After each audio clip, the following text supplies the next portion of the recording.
Buenas tardes a todos. ¿Me podrían confirmar si me escuchan bien? Sí. De acuerdo. Sí, Muchas lo escucho gracias. bien. Doctor, bienvenido y a todos, y doctora sobre todo usted, una enorme disculpa por el inconveniente que tuvimos. Se salió totalmente de nuestras manos, entonces les pedimos una disculpa, pero bueno, estamos de regreso y vamos a disfrutar el webinar.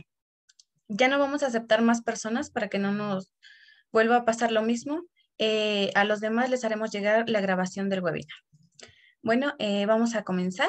Bienvenidos, antes que nada, a la 11ª edición de webinar organizado por el capítulo estudiantil Clúster Estado de México, perteneciente a la Sociedad Mexicana de Materiales. El día de hoy se encuentra con nosotros el doctor Diego Germán Lamas, investigador principal del Consejo Nacional de Investigaciones Científicas y Técnicas en Argentina, quien nos hablará sobre cómo producir oxígeno en Marte, el rol de la ciencia de materiales en el experimento MOXIE del Perseverance Rover. Antes de comenzar, me permitiré dar una breve reseña de su trayectoria. El doctor Diego es licenciado y doctor en Ciencias Físicas por la Universidad de Buenos Aires. Como mencioné anteriormente, es investigador principal del CONICET. También es profesor asociado y director del Laboratorio de Cristalografía Aplicada en la Escuela de Ciencia y Tecnología de la Universidad Nacional de San Martín. Es coautor de 112 artículos en revistas internacionales y de más de 300 trabajos en congresos nacionales e internacionales. Ha realizado un importante trabajo en la formación de recursos humanos, dirigiendo o codirigiendo 8 tesis de grado, 10 de doctorado, 2 becarios postdoctorales y 3 investigadores asistentes de CONICET. Actualmente dirige 3 tesis de doctorado y 2 becarios postdoctorales. Fue presidente de la Asociación Latinoamericana de Cristalografía y también de la Asociación Argentina de Cristalografía. Fue coordinador del Concurso Nacional de Crecimiento de Cristales para colegios secundarios y de las actividades de divulgación de la Asociación Argentina de Cristalografía. También fue coordinador del Sistema Nacional de Rayos X del Ministerio de Ciencia, Tecnología e Innovación Productiva de Argentina y actualmente es miembro del Consejo Asesor del dicho sistema desde 2011. Aunque también es miembro de la Comisión de Enseñanza de la Cristalografía de la Unión Internacional de Cristalografía desde 2014. Además de todo lo mencionado, ha recibido numerosos premios y reconocimientos. Recientemente fue distinguido con el premio Brand Menendez a la Comunicación Científica 2018-2020 de la Asociación Argentina para el Progreso de las Ciencias. Por supuesto que hay mucho más que decir, pero nos extenderíamos demasiado. Bienvenido, doctor. En verdad es un gran placer conocerlo y poder contar con su valiosa participación en las actividades que organiza el capítulo estudiantil. Sin más preámbulo, le cedo la palabra y una vez más, bienvenido.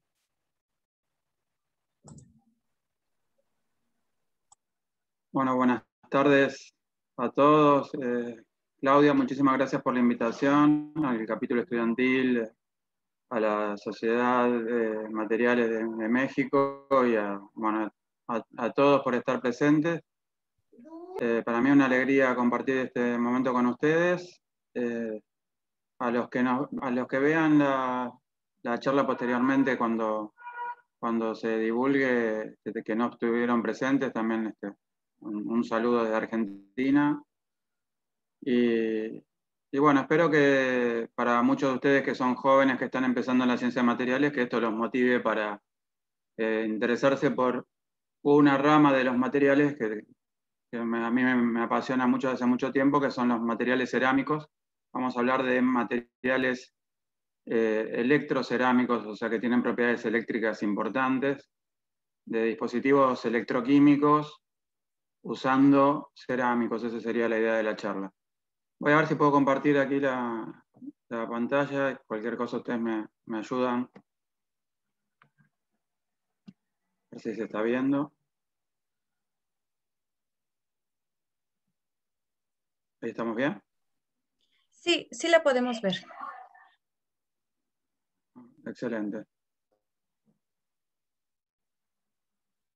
Aprovecho para presentarles un poco a mi laboratorio. Perdón que haga esto, a lo mejor no sé si corresponde, pero solo para decirles, mi laboratorio es de cristalografía, como ya escucharon la presentación. Le agradezco mucho la presentación, Claudio, fue muy amable. Ahí, bueno, habrán escuchado que soy bastante fanático de la cristalografía. Vamos a hablar un poquito de qué es la cristalografía, para qué sirve en el marco del tema de hoy. Pero bueno, les presento el laboratorio y los equipamientos que tenemos. Tenemos un difractómetro de rayos X de polvos. Después vamos a ver que esto es bastante útil para el tipo de materiales que vamos a hablar hoy. Y este equipo es un equipo de dispersión de rayos X a bajo ángulo, una técnica que la sigla en inglés es SAX. Esto, así como lo ven, tiene 5 metros de largo, pero en realidad hemos comprado para que tenga en total 10 metros de largo. Es para medir con técnicas de rayos X a ángulos muy bajos, muy pequeños. Entonces, cuanto más largo, más precisión no tiene en medir un bajo ángulo. Y bueno, para medir ultra bajo ángulo, con 10 metros de largo, realmente no hay mucho equipamiento en América Latina. Es el segundo en América Latina, el otro está en la Universidad de San Pablo. Y además tenemos la oportunidad con este equipo de medir ángulos bajos, esta técnica de SAX, pero también hay otro detector que anda por aquí. Acá la muestra se pone acá, y en la otra punta está el tubo de rayos X. Con otro detector que está en el medio se pueden medir ángulos intermedios, y con este que está acá, ángulos bajos, ya se pueden medir las dos cosas a la vez. Esto de ángulos intermedios en inglés se dice wide angle wax. Entonces se puede hacer SAX y wax simultáneamente. Esto de wax sería algo parecido a la difracción de rayos X que ustedes habrán escuchado. No en un rango de ángulos tan grande como uno puede medir un difractómetro de rayos X normal. Si nunca escucharon nada de estas técnicas, dentro de un rato vamos a hablar un poquito cómo son estas técnicas, por lo menos la parte de difracción de rayos X. Si ustedes nos quieren escribir y alguna vez enviarnos muestras para medir algo de esto, están invitados. El mail del laboratorio es LSA, del Laboratorio de Cristalografía Aplicada, @unsam, que es la Universidad Nacional de San Martín.edu.ar. Y si me quieren escribir a mí, mi mail es @unsam.edu.ar. Pero ahora, bueno, nos vamos a concentrar en este tema de cómo producir oxígeno en Marte. Y bueno, calculo que la mayoría de ustedes escuchó que llegó este robot, este rover que se llama Perseverance, está en Marte haciendo experimentos, buscando rocas, ya está trabajando hace unos cuantos días. Y en particular ahí hay un experimento que se llevó en este robot que se llama MOXIE, y vamos a hablar, o sea, principalmente a hablar de eso. Vamos a ver cómo está hecho ese dispositivo, y que es para tratar de trabajar sobre la posibilidad de producir oxígeno en Marte a partir del dióxido de carbono, que ustedes saben que, calculo que la mayoría de ustedes habrá escuchado que la atmósfera de Marte es principalmente dióxido de carbono. Y pensando con la idea de que algún día vaya el ser humano a Marte y tener oxígeno en la atmósfera, ver cómo podemos convertir dióxido de carbono en oxígeno. Esa es la idea de este experimento que llevó este robot. Llevó muchas más cosas, pero nos vamos a concentrar en eso, ver cómo está hecho ese dispositivo. Vamos a ver que es un dispositivo hecho por materiales cerámicos. Entonces vamos a hablar entonces un poco del dispositivo, pero el corazón es un electrolizador cerámico, y vamos a hablar un poco de esos cerámicos y para qué sirven. Y de paso pasear un poco por la ciencia de materiales con todo esto. Y espero no extenderme demasiado. Yo ya le advertí a Claudia que soy de hablar demasiado y hablo bastante lento, repito mucho las cosas, así que cualquier cosa ustedes me pegan un grito, me apuran, y si ya me excedí mucho me avisan, ¿está bien? No sé si, bueno, todo el mundo habrá visto que el 18 de febrero amartizó, se dice, este robot en Marte. No se lo llevó a cualquier lugar, porque la idea de esta misión no es cualquiera. O sea, hay muchos puntos importantes para esta misión. Uno es el que vamos a hablar, de este dispositivo que se llama MOXIE. Pero principalmente el objetivo de la misión es tratar de responder a la pregunta de si de si hubo alguna vez vida o si incluso si hay aún vida en Marte. Cuando hablamos de vida en Marte no estamos hablando de seres inteligentes ni de vida, no sé, ni de mamíferos o vida así muy compleja. En realidad estamos hablando más bien pensando en vida microbiana, cosas muy, muy simples. En esa búsqueda no se lo llevó a cualquier lado a este robot, se lo depositó en un cráter muy particular, donde no sé si se alcanza a ver bien, pero no sé si se distingue que esto alguna vez fue un lago. Se alcanza a ver que acá entra un río, o sea, alguna vez hubo un río ahí. Hay como un canal, del otro lado sale otro canal. Esto es un cráter muy, muy, muy antiguo, donde seguramente hubo un lago hace miles de millones de años, donde hubo agua y donde se cree que puede haber así vida microbiana fosilizada en las rocas, en el suelo, y por eso se lo depositó ahí. La idea de esta misión entonces es que traiga muestras algún día, se traigan muestras de Marte. O sea, no analizarlas en el momento. Se pueden hacer algunos análisis en el momento, pero más bien de juntar rocas y algún día traerlas. Eso de algún día traerlas es toda una cosa bastante compleja. Por ahora este robot no puede volver, pero bueno, ¿cómo hacer para mandar alguna misión que lo rescate? O por lo menos rescate esas muestras y las traiga de nuevo a la Tierra, es todo otro lío que está pensado para varias misiones a lo largo de unos cuantos años. No sé si ustedes vieron cómo fue que se lo depositó a este robot ahí. La verdad que es impactante. Fue la primera vez que se filmó el amartizaje. Calculo que no les molesta que diga amartizaje. Amartizaje es algo así como aterrizaje en Marte. Como aterrizaje viene del planeta Tierra, esto se lo llama amartizaje. ¿Cómo fue que se depositó y cómo fue que llegó ahí? Me gustaría que nos detengamos unos minutitos en eso porque fue espectacular. Lo que vamos a ver ahora, espero que se vea bien, no sé si se va a escuchar, pero espero que se vea bien, es una simulación de cómo fue todo el proceso del amartizaje en sí. Espero que les interese, aunque no es ciencia de materiales, a mí la verdad que me impacta. Espero que se vea bien.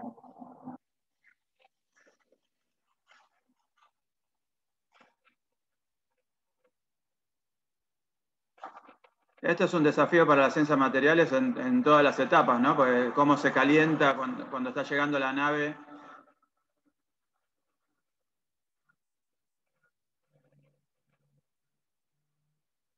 Ahí sale el robot.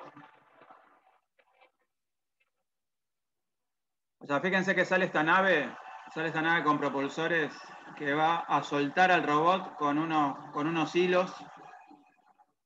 Lo suelta con unos hilos y se va.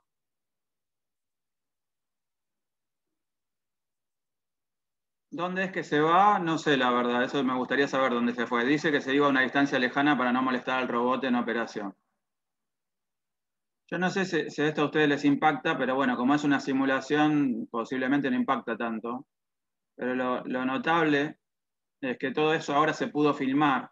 Y me gustaría que vean, por si no lo vieron, a lo mejor todo el mundo ya lo vio, es la filmación que tiene la NASA, que hizo la NASA en ese día,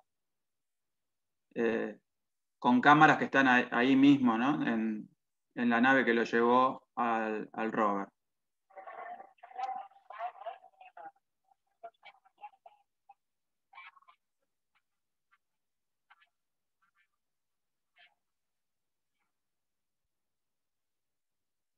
Ahí es la parte donde se abre el paracaídas, ¿se acuerdan?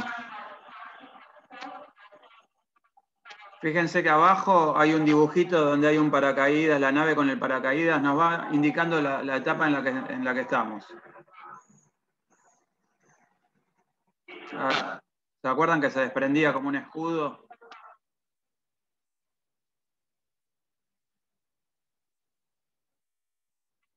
Ahí se está viendo la superficie de Marte, ¿no? Esto es una filmación, como les digo, que hizo la NASA en vivo ese día. No sé si ustedes tienen idea de, o sea, se necesitan, o sea, digamos, la luz hasta que llega a Marte tarda unos cuantos minutos, con lo cual nosotros no podemos controlar desde la Tierra en el momento cómo se va moviendo la nave.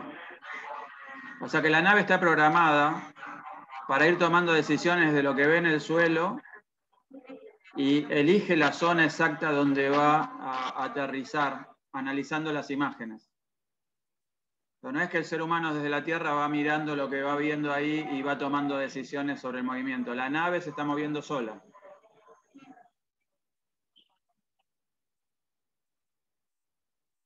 Seguimos todavía con el paracaídas.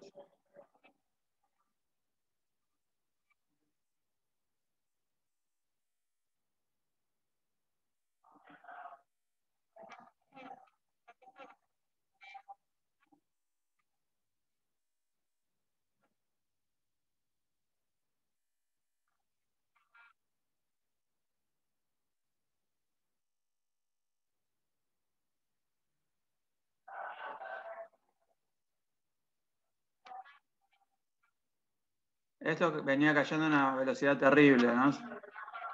O sea, detenerlo con este paracaídas y después aterrizarlo es toda una misión impresionante.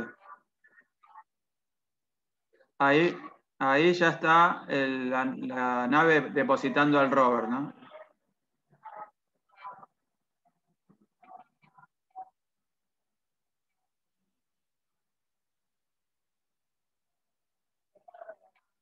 Bueno, ahí está aterrizando, amartizando, perdón.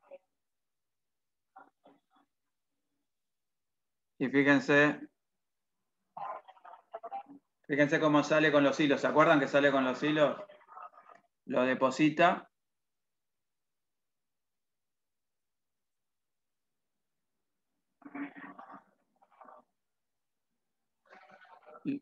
Lo deposita y se va.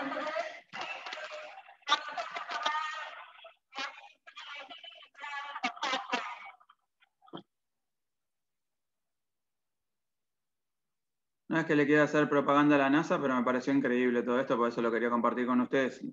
No sé si alguien quiere hacer algún comentario, si les parece bien que lo haya mostrado, pero me parece impresionante el avance de la ciencia y cómo se pudo filmar esto por primera vez en Marte. Me parece que es algo que es bueno que todo el mundo lo vea. Espero que les haya gustado. Este es el robot que amartizó con unos cuantos experimentos. Como les digo, lo más importante es tratar de traer esas piedras, esas rocas, y ver si tiene microbios, ¿no? Si tiene restos de microbios, vida microbiana fosilizada, y bueno, para ver si hubo vida alguna vez en Marte.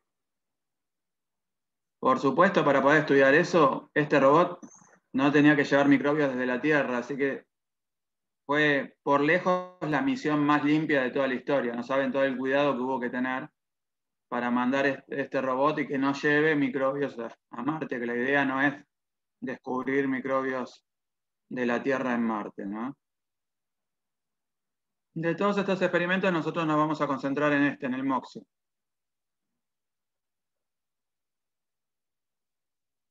Una cosa interesante que no sé si vieron es que lleva micrófonos también y se pudo grabar algo así como el ruido del viento de Marte. Por supuesto que estos micrófonos en realidad son dispositivos que, bueno, que convierten en sonido una señal de una onda mecánica, ¿sí? Pero bueno, o sea, estar escuchando el viento marciano, la verdad que también me parece notable. Es la primera vez que se hace también. Lo otro que habrán visto es que también se llevó una especie de dron, como un helicóptero para hacer pruebas.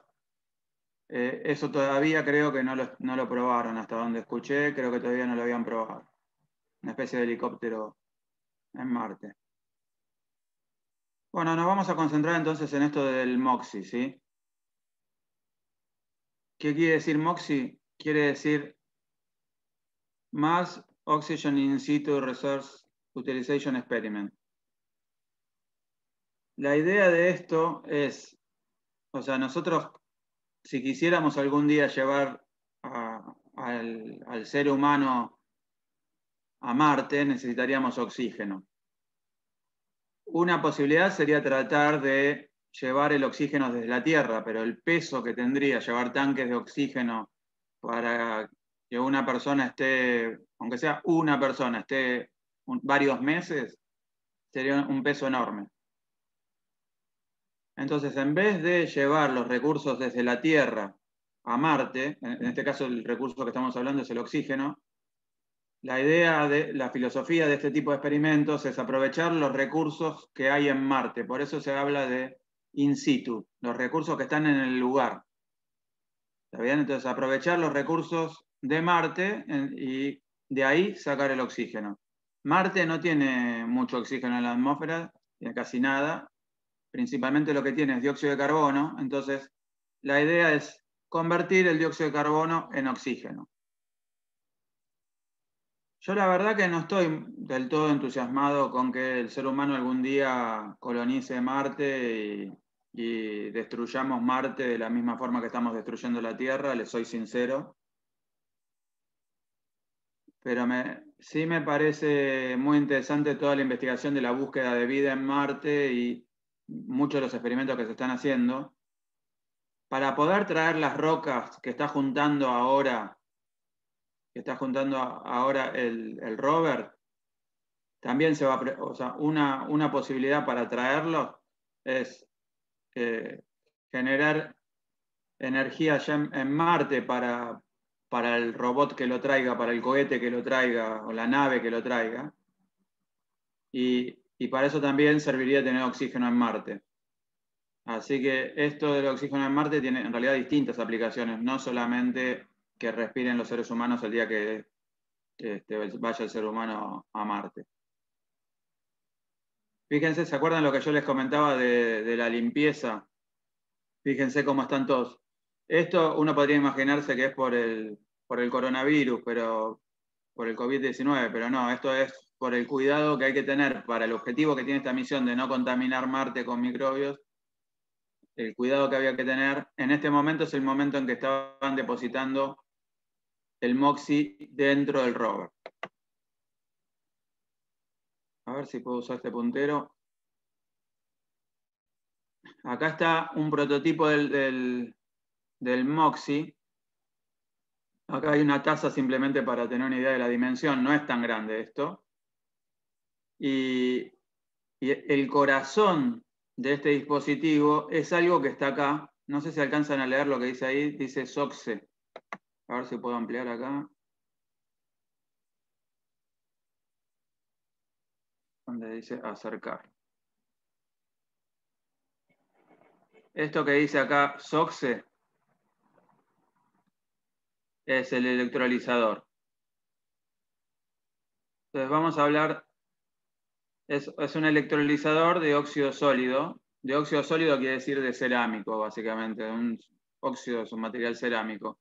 Solid Oxide Electrolyzer o Electrolysis Cell, se suele decir. Solid Oxide Electrolysis Cell sería este SOXE que está acá. Entonces vamos a hablar principalmente de este que es el corazón de todo este dispositivo.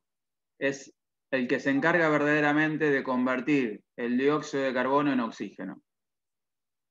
Todo el resto del aparato lo que hace es algo así como ir chupando el dióxido de carbono de la atmósfera, llevándola para la cámara donde trabaja este electrolizador, va acumulando el dióxido de carbono, y este electrolizador lo convierte a monóxido de carbono y oxígeno.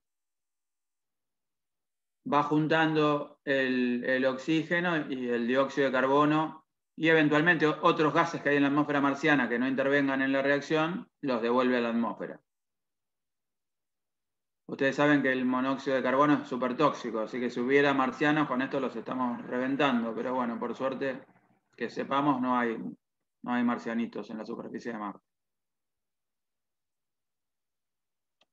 No sé si hasta acá vamos bien, si se entiende lo que estoy diciendo. ¿Te hay alguna pregunta? Hasta ahora vamos bien, pero no sé si alguien quiere hacer una pregunta. Ahí me parece que alguien estaba levantando la mano. Cecilia, ¿puede ser? Am, Bueno, no la puedo ver. Bueno, si alguien tiene una pregunta, podría prender su micrófono o a través del chat. ¿sí?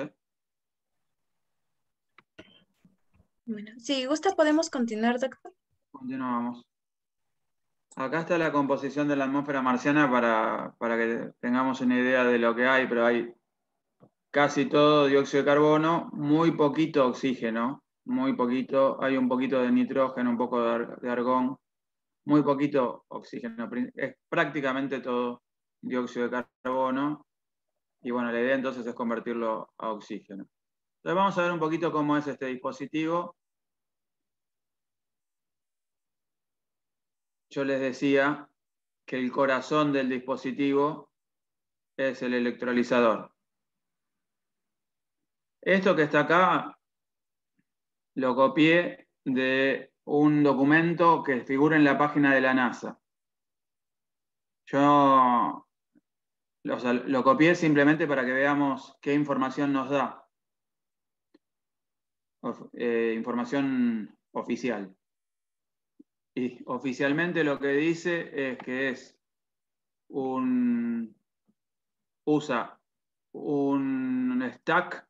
Ahora, vamos a ver qué quiere decir stack. Stack es un conjunto de muchas celdas.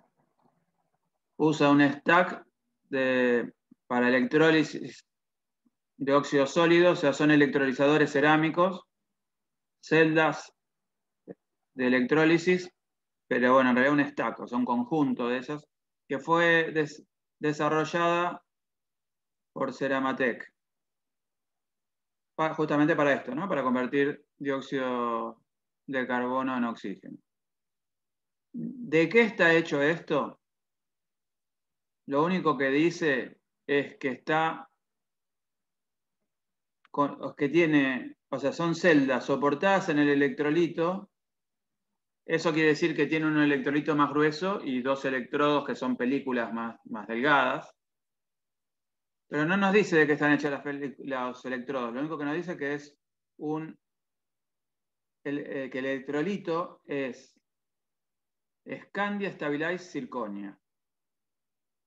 Scandia Stabilized Zirconia. Yo llevo muchísimos años trabajando en zirconia y también muchos años trabajando en Scandia Stabilized Zirconia. Cuando vi que mi material favorito y con el que llevo muchísimos años trabajando, la NASA lo mandó a Marte, la verdad que me emocioné y por eso quería compartir esto con ustedes.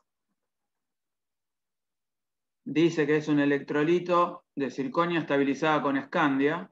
Scandia Stabilized Zirconia, quiere decir zirconia estabilizada con Scandia. Vamos a tratar de entender qué significa todo eso y cuál es el desafío de la ciencia de materiales en relación a eso. Y después dice con electrodos delgados hechos por screen printed, que sería una técnica serigráfica, ¿no? Sería serigrafía, pero no dice de qué. Ni el cátodo ni el ánodo. Y bueno, no da ninguna información más. Yo me quiero concentrar en el corazón del dispositivo, que es justamente el electrolito, y les quiero comentar un poco cómo es un electrolizador de óxido sólido y cómo son los dispositivos electroquímicos de óxido sólido en general y qué es lo que se puede hacer con este material, con la zirconia estabilizada con Scandia. Primer cosa que ustedes tienen que saber cuando trabajen en cerámicos es que los ceramistas llaman con A al final a los óxidos. Si ustedes buscan en la tabla periódica, no dice zirconia con A, ¿no? Dice zirconio. Ustedes saben que zirconio es un elemento, algo así como un metal con determinadas propiedades. No es un cerámico eso. ¿Qué quiere decir zirconia con A? Es el óxido de zirconio. ¿Qué quiere decir escandia? El óxido de escandio. Y eso es algo habitual para los ceramistas, es la forma de hablar de los ceramistas. Entonces, estos son varias celdas donde el corazón de la celda, esto que está acá blanco, es un electrolito de estos de circonia con escandia y tiene 2 electrodos.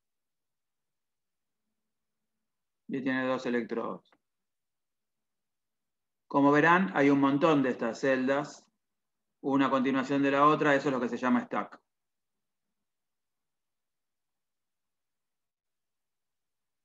Entonces nos vamos a concentrar un poco en eso, cómo son estos dispositivos cerámicos y por qué se usan esto. ¿Qué quiere decir que sea un electrolito? No, a lo mejor todos ustedes ya saben estas cosas, pero bueno, me voy a concentrar en esto, espero que les resulte útil. Acá en la NASA tienen acá una prueba de estos materiales en pequeñas dimensiones y hay todo un laboratorio de la NASA para probar este electrolizador funcionando con los gases de la atmósfera marciana, porque imagínense que, como yo les decía, en la atmósfera marciana no es nada más dióxido de carbono puro, hay otros gases. Esos otros gases podrían traer algún problema en el funcionamiento del dispositivo. Entonces, para analizar verdaderamente cómo funciona este electrolizador, hay que usar la composición de la atmósfera marciana y ver que todo funcione perfectamente con exactamente la composición de la atmósfera marciana.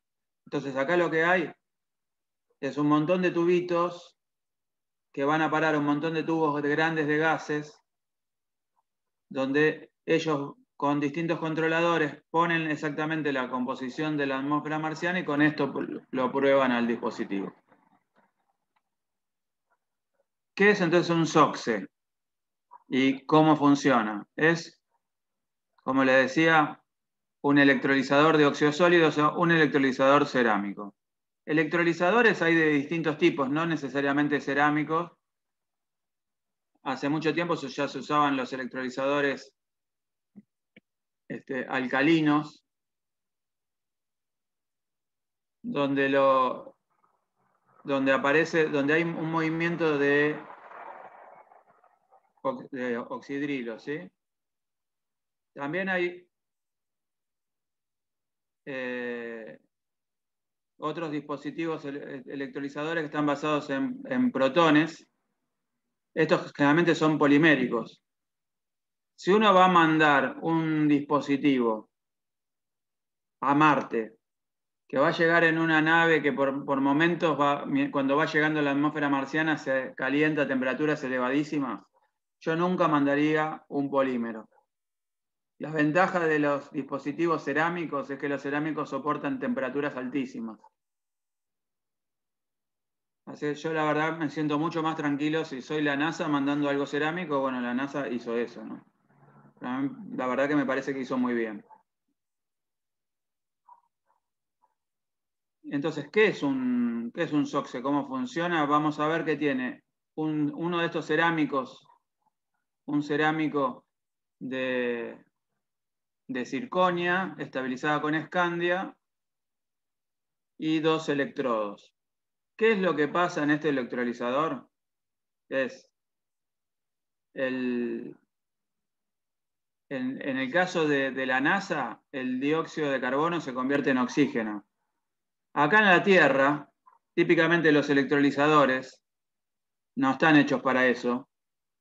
Los electrolizadores se usan para tomar el agua y convertirla en oxígeno e hidrógeno. Típicamente la idea de los electrolizadores en la Tierra en realidad es generar hidrógeno. No generar oxígeno, sino generar hidrógeno. Para eso es que se usan estos dispositivos en nuestro planeta. En Marte la idea era tomar el dióxido de carbono y convertirlo a oxígeno. Pero acá en la Tierra ustedes van a ver que se usan mucho los electrolizadores para generación limpia de hidrógeno. Un hidrógeno muy puro que sería muy útil para muchísimas aplicaciones. Todas estas tecnologías se usan en la Tierra. Se usa la cerámica, se usa la polimérica, todas se usan en la Tierra para el objetivo en el planeta Tierra. Entonces, ¿cómo es este dispositivo? puede operar con dióxido de carbono o con agua. Como les decía, acá en la Tierra con agua, en Marte con dióxido de carbono.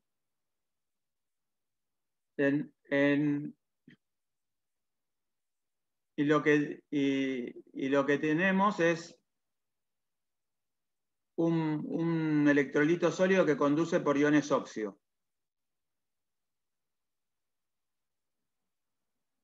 O sea, es un material que conduce la electricidad, pero no por electrones, sino por oxígenos. Oxígeno 2-. Todo el mundo se ubica que es el ion óxido, oxígeno 2-. O sea, es un oxígeno con 2 electrones más. Es un ion, ustedes habrán visto alguna vez como sodio más, cloro menos, así como el cloro menos del cloruro de sodio, esto es el ion óxido, oxígeno 2-. El cerámico que yo les comentaba, la circonia estabilizada con escandia, es un material que conduce la electricidad por oxígeno 2-, o sea, por iones. Iones de carga negativa, ¿no? Lo que se llama aniones. Aniones óxido. Entonces, ¿qué es lo que pasa en el cátodo? ¿Qué es lo que pasa en el ánodo? De un lado tenemos el dióxido de carbono. El electrodo, el cátodo, tiene que tener conducción electrónica, tiene que ser buen conductor electrónico. De acá toma electrones y se convierte en monóxido de carbono y iones óxido si el cátodo tiene propiedades catalíticas adecuadas. Nos queda entonces de este lado monóxido de carbono. Estos iones óxido viajan al otro lado, viajan hacia el otro lado a través de este electrolito que, como les decía, es un material que es buen conductor iónico, o sea, conduce por estos iones. Y del otro lado, en el ánodo, en el otro electrodo, estos iones óxido forman oxígeno gaseoso y dejan electrones que los podemos mandar para el lado del cátodo, ¿no? Entonces, ¿qué es lo que hicimos con este dispositivo? De este lado convertimos el dióxido de carbono en monóxido de carbono, que realmente no nos sirve para nada, es tóxico, es muy peligroso. Pero uno de los oxígenos lo mandamos para el otro lado por el electrolizador y del otro lado forma oxígeno gaseoso. Entonces, el monóxido lo tiramos a la atmósfera, el oxígeno gaseoso lo vamos guardando, lo vamos acumulando, y esa es la idea entonces de lo que hay en Marte. La idea de lo que tenemos en Marte es generar oxígeno. Si lo hiciéramos con agua, las reacciones son similares. De este lado, el agua se convierte en hidrógeno y el oxígeno se transporta por el electrolito hacia el otro lado y del otro lado se forma oxígeno. Entonces, resultado en un electrolizador, acá en el planeta Tierra, típicamente lo que hacemos es el agua convertirlo a hidrógeno y oxígeno. ¿Se entendió esto? ¿Hay alguna pregunta sobre cómo funciona esto? Es un conductor iónico puro, un material que sea muy buen conductor de los oxígenos 2- y 2 electrodos. Uno que tenga buenas propiedades electrocatalíticas para favorecer esta reacción. Y el otro que tenga buenas propiedades catalíticas para esta reacción.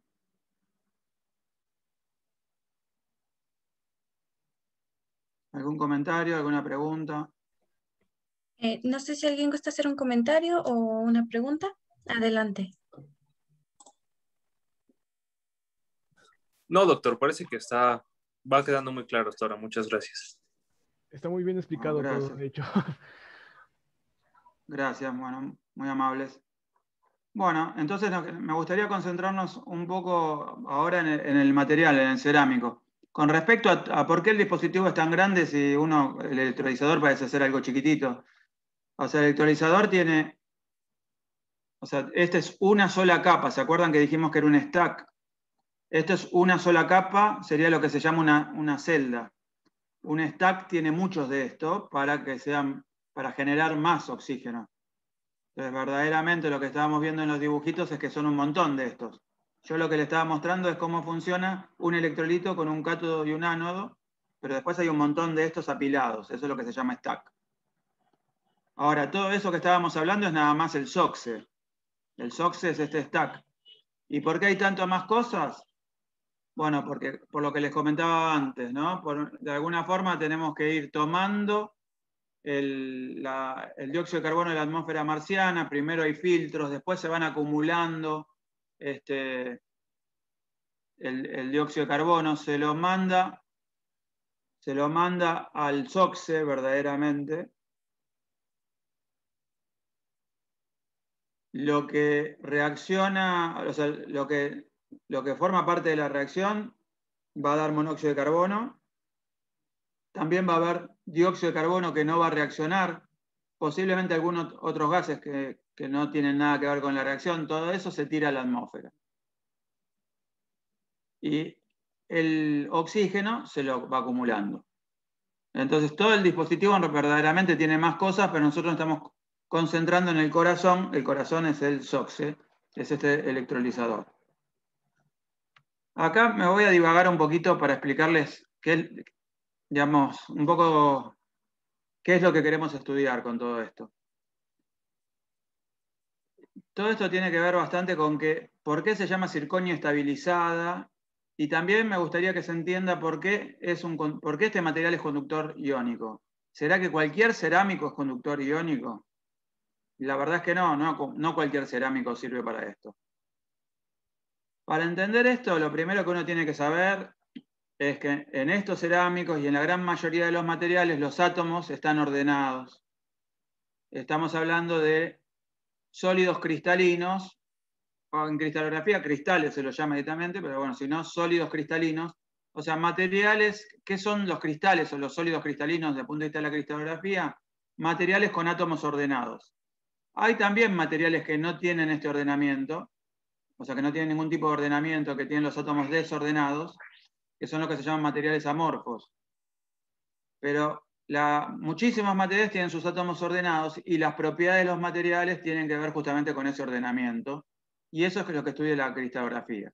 Acá como ejemplo muy básico, vemos el ordenamiento del cloro y el sodio, del sodio más y cloro menos, ¿no? Los iones en el cloruro de sodio. Es un orden muy simple, está un cloro, un sodio alternado con una periodicidad. Cuando digo ordenado me refiero a que tenemos un orden periódico en las 3 dimensiones del espacio que se repite y se repite igual, se repite igual, se repite igual. Entonces tenemos una unidad que se está repitiendo en forma periódica en las 3 dimensiones del espacio. A eso me refiero cuando digo que tenemos átomos ordenados. Esto es el cloruro de sodio, pero de la misma forma podemos tener muchísimos otros materiales. A veces son con moléculas pequeñas, como el caso del cloruro de sodio, que es la molécula de un cloro y un sodio. A veces podemos tener cosas simples del mundo inorgánico, o como esto que estábamos hablando, la circonia es circonio oxígeno 2, una molécula simple. En el mundo orgánico ya podemos tener cosas más grandes, e incluso en cristalografía se estudian también macromoléculas, proteínas, por ejemplo, que si se ordenan esas moléculas también nos están dando un sólido ordenado, o sea, un sólido cristalino, o sea, un cristal.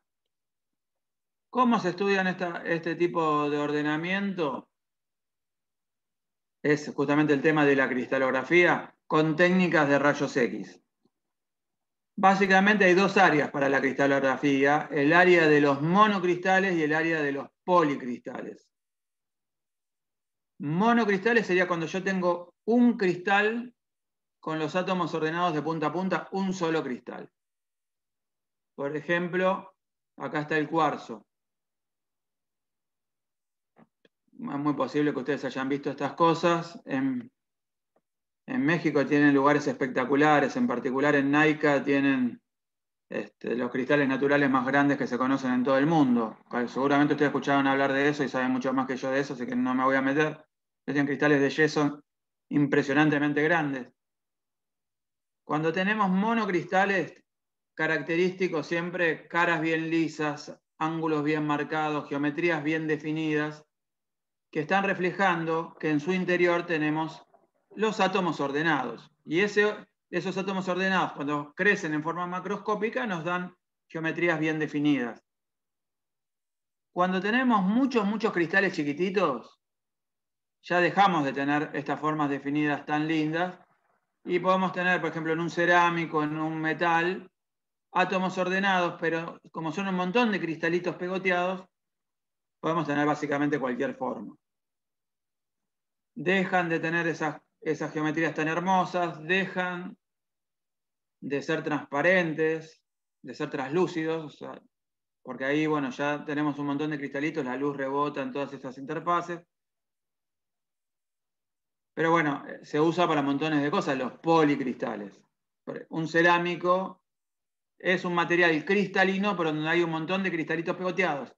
Desde el punto de vista de la cristalografía, es un material cristalino, pero tiene muchos cristales, por eso se lo llama policristal. En caso de monocristal tenemos un cristal, por eso se llama monocristal. Los cerámicos, los metales, el azúcar, la sal, montones de cosas que nosotros usamos todos los días, montones de los elementos que hay en cualquier, no sé, en cualquier casa, en el cemento que se usa para las construcciones, montones de cosas, son sólidos cristalinos. Los vidrios, no. Los vidrios no son cristales, ahí los átomos están desordenados, pero la gran mayoría de las cosas que uno usa todos los días tienen los átomos ordenados y son cristales. ¿Cómo se estudia el ordenamiento de los átomos? ¿Será que hay microscopios recontrapotentes que uno puede ver los átomos? Bueno, hoy en día hay microscopios electrónicos de transmisión, y de nuevo, en México hay gente que sabe infinito, hay brillantes profesores, algunos en cualquier momento va a ganar algún premio Nobel. No tiene mucho sentido que yo les hable de la microscopía electrónica, pero bueno, hoy en día hay microscopios que aumentan la imagen más de 1 millón de veces, porque para ver los átomos hay que aumentar la imagen muchísimo, más de 1 millón de veces, y se pueden ver los átomos. Pero la verdad que esos microscopios tienen unas pocas décadas y son carísimos, no es tan fácil usarlos para cualquier material. No fue la forma en la que se pudo demostrar que los átomos están ordenados en los materiales. La técnica por excelencia para la cristalografía y para estudiar cómo se ordenan los átomos en los materiales es la difracción de rayos X. Con rayos X uno puede hacer un experimento que se llama difracción, que es parecido a lo que uno hace, no sé si allá ustedes a veces se encuentran con esas cosas, pero uno puede jugar con un láser y lo que se llaman redes de difracción, que se venden muchas veces con los punteros láser. ¿Se usa eso en México? Y hacer figuritas, se ven puntitos cuando uno juega con esas cosas. ¿Lo hicieron alguna vez? Sí, sí se usa, sí se tienen. Bien. Yo la verdad que me olvidé de preparar eso para tenerlo. Tengo un puntero, pero está sin pilas, sin batería.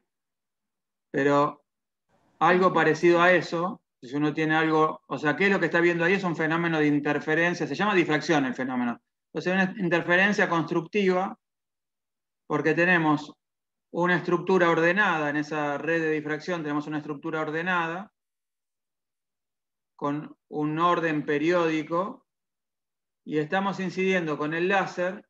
Por ejemplo, si es un láser verde, la longitud de onda del verde son más o menos unos 500 nanómetros. La longitud de onda de esa radiación. Ustedes saben, la luz son ondas electromagnéticas, la longitud de onda de esas ondas es aproximadamente 500 nanómetros. Es del mismo orden, o sea, es similar en magnitud a la distancia de repetición que tiene la red de difracción que uno está usando. Si son similares la distancia, o sea, tengo que tener una red ordenada e incidir con radiación de longitud de onda similar a la distancia típica de ese orden periódico.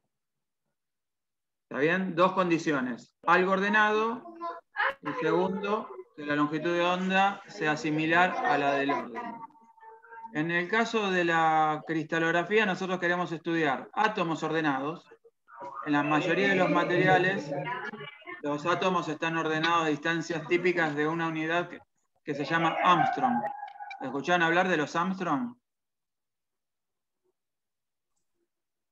Un Armstrong son 10 a la menos 10 metros, ¿sí? Es la 10.000 millonésima parte del metro. Con respecto a la luz visible, estamos hablando, son cientos de nanómetros, o sea, son miles de Armstrong. Con los rayos X estamos, perdón, en el caso de los materiales estamos a distancias típicas 1000 veces más chicas que eso. En los materiales la distancia típica es del orden de los Armstrong, o sea que con luz verde no me sirve. Con luz visible no me sirve para hacer este experimento, porque son miles de veces más grandes que la distancia que queremos estudiar. ¿Por qué se usa rayos X? Porque los rayos X hoy en día sabemos que son ondas electromagnéticas, igual que la luz visible, pero de longitud de onda del orden de los Armstrong. O sea, muchísima más corta que la luz visible. Y que es justo del orden de magnitud de la distancia típica entre átomos en los materiales, que es lo que queremos estudiar. Entonces, si nosotros incidimos con rayos X sobre un material donde los átomos están ordenados, vamos a ver un patrón de difracción, vamos a ver puntitos, un patrón de difracción de la misma forma con el puntero láser y el láser. Con estos puntitos uno puede, por un lado, si ve puntos significa que los átomos están ordenados. Si los átomos no están ordenados, veríamos una mancha difusa, no veríamos puntos. Pero además, analizando estos puntitos, uno puede deducir de qué forma están ordenados los átomos. Eso es lo interesante de la cristalografía. Lo interesante de la cristalografía es que a partir del patrón de difracción uno puede analizar cómo están ordenados los átomos. Eso típicamente se hace con difracción de rayos X de monocristal. ¿Qué pasa si en vez de tener un solo cristal que me da un montón de puntitos, tengo 2 cristales, 3 cristales o muchos cristales? Si tengo un solo cristal, me da varios puntitos. Si tengo 2 cristales y están con distinta orientación, los átomos están ordenados de la misma manera, pero a lo mejor están rotados los cristales. Estos puntos del patrón de difracción empiezan a rotar. Están uno para un lado, otro para el otro, otro para el otro. Si tengo muchos cristales, millones de cristales, y todos orientados para cualquier lado, o sea, los átomos los tengo para cualquier lado. Estos puntitos es como si estuvieran girados para todos lados por culpa de los distintos cristalitos, se terminan convirtiendo en anillos. O sea que en vez de tener puntos de difracción, si yo tengo muchos cristales, tengo anillos de difracción, o se habla también de conos, ¿no? O sea, los haces difractados serían conos. Si yo pudiera poner una pantalla para detectar los rayos X, si yo pudiera poner un detector bidimensional, vería anillos. Típicamente los difractómetros de laboratorio no usan detectores bidimensionales. Si bien yo tengo algunos detectores bidimensionales en mi laboratorio y hay otros grupos que tienen, mi difractómetro usa un detector puntual y la mayoría de los difractómetros usan detectores puntuales. Pero en el otro equipo tengo detectores bidimensionales. Son carísimos, así que la mayoría de la gente no usa eso. ¿Y cómo se trabaja con estos anillos? Si tengo un detector puntual.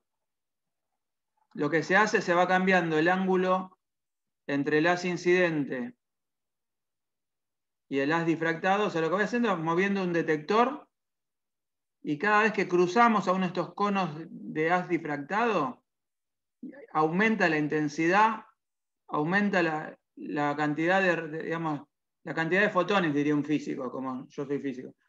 La cantidad de fotones que están llegando al detector, si quieren la intensidad que mide el detector, aumenta, están llegando más rayos X. Entonces aumenta la intensidad cada vez que cruzamos a uno de estos conos de difracción. Entonces, si no cruzo nada, no veo nada. De repente aumenta la intensidad porque crucé un cono. No veo nada, cruzo otro cono. No veo nada, cruzo otro cono. esto se termina convirtiendo en picos de difracción con un difractómetro cualquiera, como este, que es el que tenemos en la Universidad de San Martín, en mi laboratorio de cristalografía aplicada. Entonces, por ejemplo, para el cloruro de sodio se ven estos picos. ¿Qué es lo que está graficado acá? Ángulo entre el haz incidente y el haz difractado.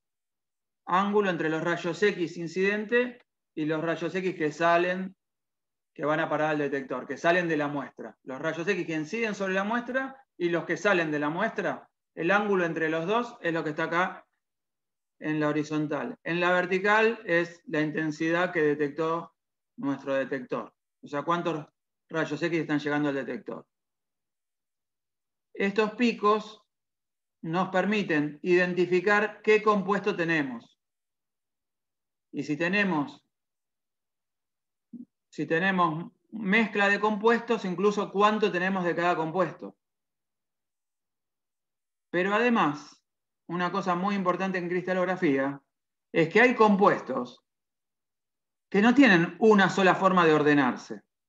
Y esa es la parte interesante de la ciencia de materiales para muchos materiales, y en este caso particular de la circonia, del óxido de circonio. Ya les comenté que están los materiales amorfos como los vidrios, que eso no tienen átomos ordenados.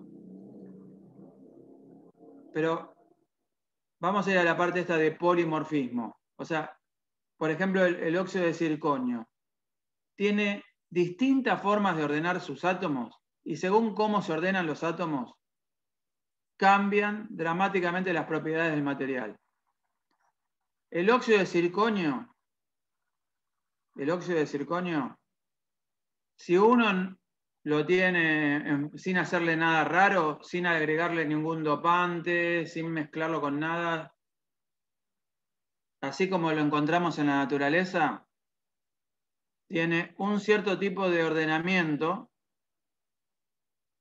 que corresponde al sistema cristalino monoclínico. Monoclínico es cuando tenemos, a ver, todo el mundo se imagina lo que es tener una red cristalina cúbica. Calculo que sí, ¿no? Algo cúbico que tenemos los tres lados iguales. Esa es la unidad que se repite, tiene los tres lados iguales, y la disposición de los átomos respeta la simetría que tiene un cubo. Pero tenemos ahí los tres lados iguales. Tetragonal es cuando tengo un cubo estirado o comprimido. Ahora, dos lados son iguales, pero el tercero no son iguales. Los ángulos son todos 90, igual que en un cubo, en la tetragonal, en una estructura tetragonal, pero uno de los ejes está estirado o comprimido. En el caso monoclínico, los tres ejes son distintos. El A es distinto de B, es distinto del C, pero además los ángulos no son todos 90. Uno de los ángulos es distinto de 90. O sea que uno de los ángulos lo abro o lo cierro un poquito, y además los tres ejes son diferentes. Entonces, esa celda unidad que tenemos ahí corresponde al sistema monoclínico. Esa circonia monoclínica, con el circonio y el oxígeno ordenados de esta forma, como está dibujado acá, tiene pésimas propiedades, no sirve para nada. A lo mejor sirve un poco de barrera térmica cuando hay algo muy caliente. La verdad que es un material que es un desastre. A alta temperatura, si uno aumenta la temperatura, esto transforma de fase, los átomos se ordenan de otra manera, como está este dibujo, que ya corresponde al caso tetragonal. Pero para eso hay que subir más de 1000 grados.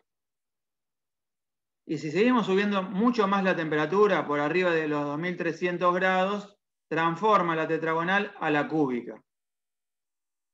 Justo la tetragonal y la cúbica, que están a temperaturas tan altas, son las que tienen mejores propiedades.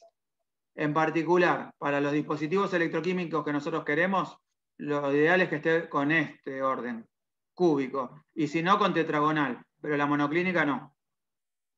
La tetragonal es espectacular por las propiedades mecánicas. La cúbica por las propiedades electroquímicas. Lo que hablábamos antes de cómo se conducen los iones óxido, la cúbica es espectacular. La tetragonal no tanto, la monoclínica un desastre.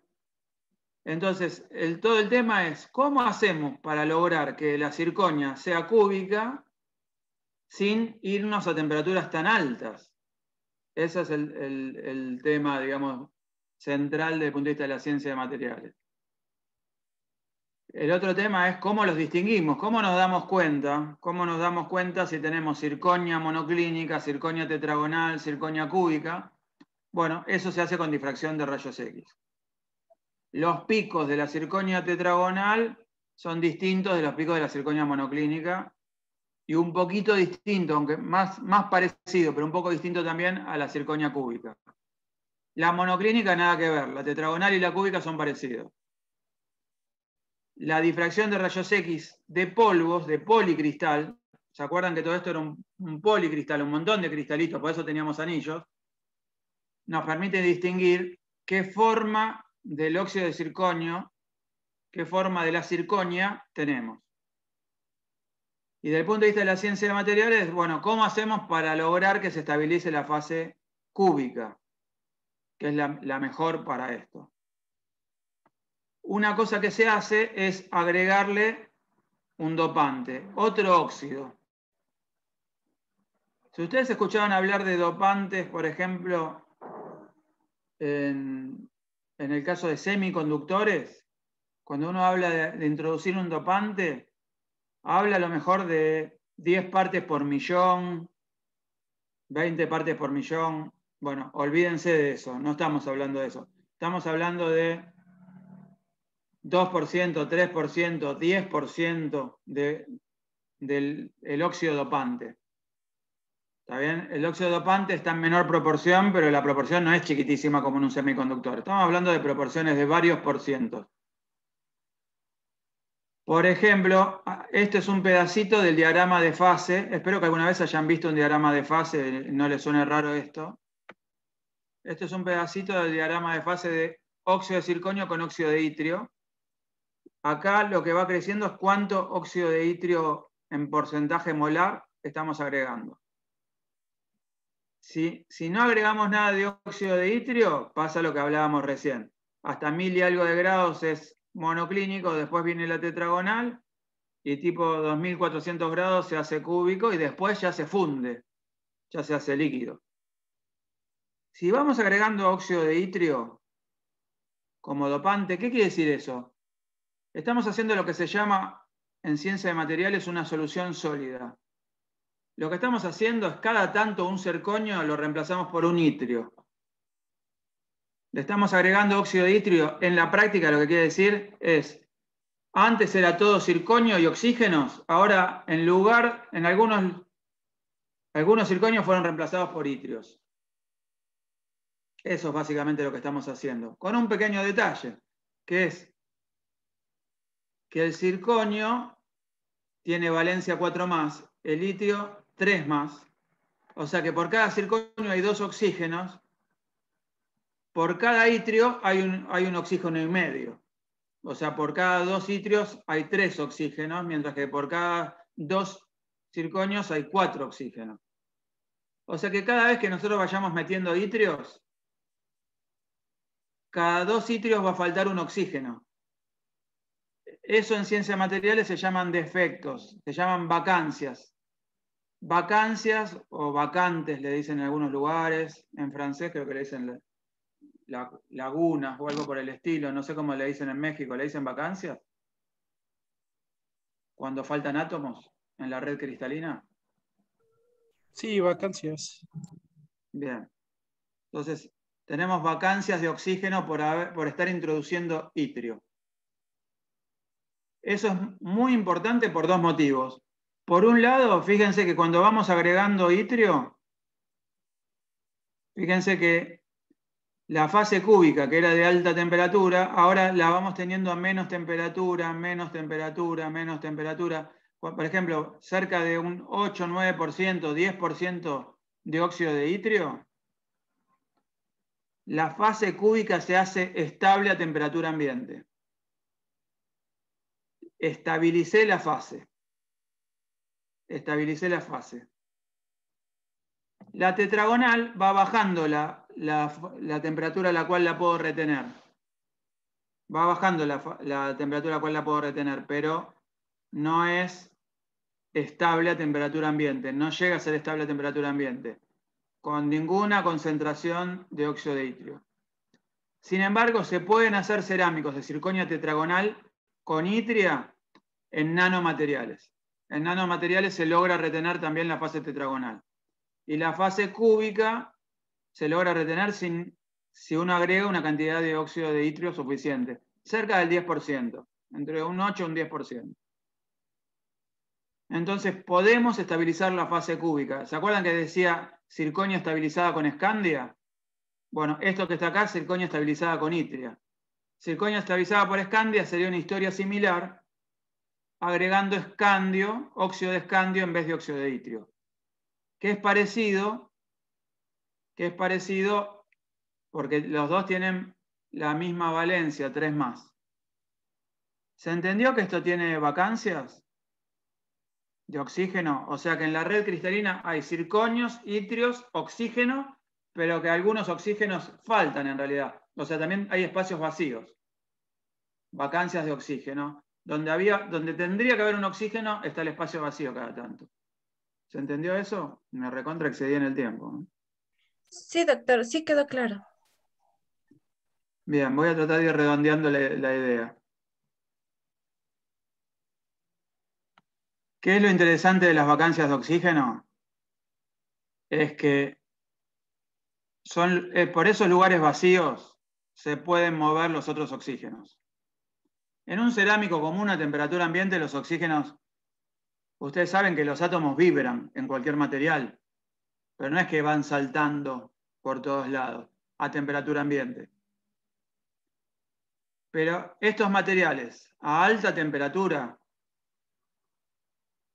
si uno lo fuerza con un campo eléctrico o si uno pone dos presiones de oxígeno diferentes de un lado del cerámico y del otro lado del cerámico, uno puede forzar que los oxígenos se empiecen a mover, que los iones óxido empiecen a saltar por las vacancias, que vayan aprovechando estos lugares vacíos y vayan saltando por ahí. O sea que un cerámico de circonia estabilizada con itria y con escandia son conductores iónicos por ion óxido. El ion que se está moviendo es el ion óxido, oxígeno 2-, por un mecanismo de vacancias de oxígeno. Van saltando por las vacancias. Hay otros materiales que los iones, por ejemplo, los conductores de litio, que se usan para las baterías de litio, son conductores que van por canales en la estructura cristalina. No van saltando como esto. Estos van saltando por las vacancias. Ojo que para que esto se produzca hay que forzarlo con un campo eléctrico o con gases diferentes, pero además tiene que ser a alta temperatura. Típicamente operan a 900 grados, 1000 grados. La circonia estabilizada con itria, para que tenga buena conducción iónica, necesita unos 1000 grados.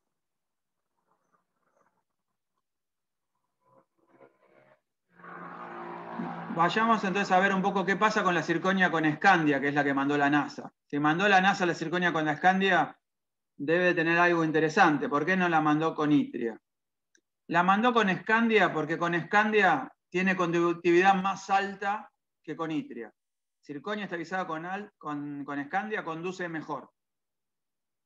¿Y qué ventaja tiene que conduzca mejor? Que se puede bajar la temperatura de operación, no hace falta que opere a 1000 grados. Este dispositivo que mandó la NASA opera a 800 grados.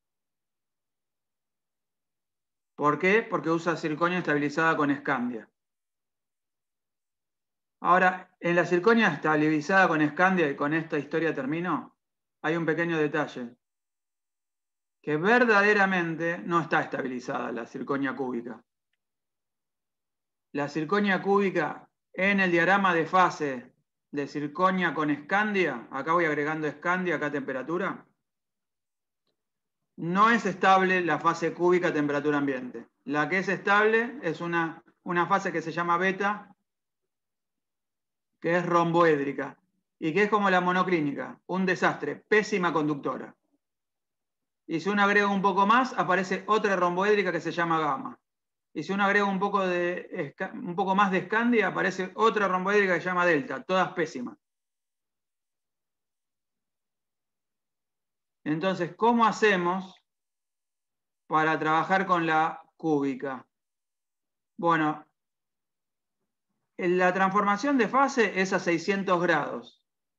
O sea que nosotros podríamos trabajar con la zirconio estabilizada con escandia, por ejemplo, al 10%. Al 10% sería por acá, un poquito más, 10-11%. A 800 grados es cúbica. Entonces no hace falta hacer nada más, no hace falta estabilizarla a temperatura ambiente en principio. Pero no es muy bueno hacer eso. No es muy bueno hacer eso. Porque cada vez que la celda deje de funcionar, esté fría,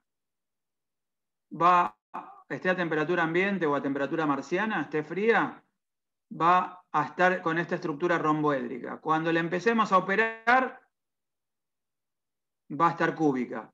Si la enfrío de nuevo, romboédrica, después cúbica. Cada vez que transforma de fase, los cambios en volumen que tienen que aparecen estas transformaciones de fase van degradando el material.